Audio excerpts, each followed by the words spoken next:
Lloji shqiptar ose dinarik me sadim nuk ishte i përfaqësuar në Greqinë e lashtë, megjithse disa arkeolog modern kanë sugjeruar se spartanët i përkisnin këtyre fiseve. Ne nuk kemi ende asnjë provë për ngjyrën, madhësinë dhe formën e kafkës së spartanëve, por ne e dim se paraardhësit e tyre dorian pretendonin se kishin ardhur nga ose përmes malleve të Epirit e Veriut, pra Shqipërisë, për në Spartë. Dialekte doriane i thuhet gjithashtu se janë më të lidhura me shqipen moderne, e cila rrjedh nga Ilirishtia e lashtë, sesa dialektet joniane. Karakteri spartan, nëse kjo është në një provë racës, ishte i rënd, i ngadalë dhe i qëndrueshëm, dhe du të tregonte paraardhës verior dhe jo mesdhetar. Ky është një studim antropologjik ose historik që trajton tiparet fizike dhe gjuhësore të popullsive të lashta, veçanërisht lidhjen midis dorianëve, spartanëve dhe shqiptarëve. Megjithatë, pa një referencë specifike është e vështirë të identifikohet saktësisht autori dhe viti i botimit të këtij fragmenti. Leonida i parë ishte mbreti i qytet-shtetit të Spartës. Emri Leonidas ka kuptimin bir luani. Data e vdekjes së tij mbahet 11 gushti i vitit 480 para erës sonë.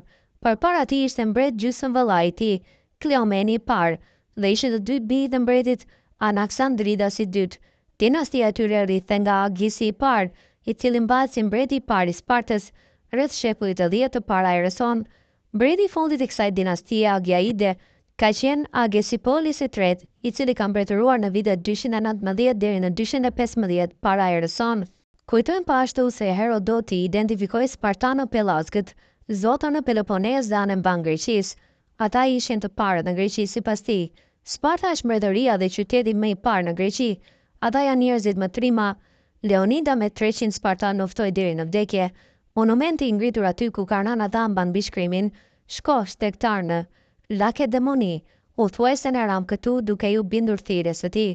Në betejat perso-greke ne u njohëm me grekët që tradhtuan veten e tyre disa herë. Pelazgo spartanët i dhan fitore në Greqisë, shkruante Herodoti. Më së një herë vëmre se historianët, gjeografët dhe shkrimtarët grek si Herodoti, Platoni, Tukididi e të tjerë ngulnin këmbë në dallimin midis Pelazgëve të parë dhe rivalëve të tyre, pra grekëve të Helen, të ardhur më vonë në të Troje. Herodoti madje thoshte se e gjithë Greqia e quaj Pelazgi përpara mbërritjes së semito-egjiptasve, ata që janë grekët e sotëm, ndërsa Eskili thoshte se perandoria Pelazge, përpara mbërritjes së Danaos, kishte si kryeqytet Argosin. Sa kaq që Robert Koheni pohon me siguri se duhet kujtuar se ata, pra grekët, u futën në udhën e përparimit vetëm kur u vënë në zotërim të trashëgimisë Pelazge para Elene. Ai po ashtu shkruante se nga shekulli i 7 deri në shekullin e 4 Greqia ndaj midis dy grupimeve të mëdha, Dorët dhe Jonët, rivaliteti të cilëve ka zotëruar gjithë historinë e kohës. Në vitin 146 para erës sonë arriti kulmi ndërmjet dy lidhjeve, Akaja dhe Etole, të dyja palët thirrën në ndihmë të huaj, të cilët përfunduan duke i dhënë Greqisë goditjen vdekje pruse. Më 146 para erës sonë u bë provincë romake me emrin Akaia. Kultura greke u shpërnda duke u kthyer në origjinë. Një pjesë shkoi në Egjipt, Aleksandri dhe pjesa tjetër në Izmir, ndërsa pjesa më e madhe atyre që u shpërndan ishin Pelazgu shqiptar,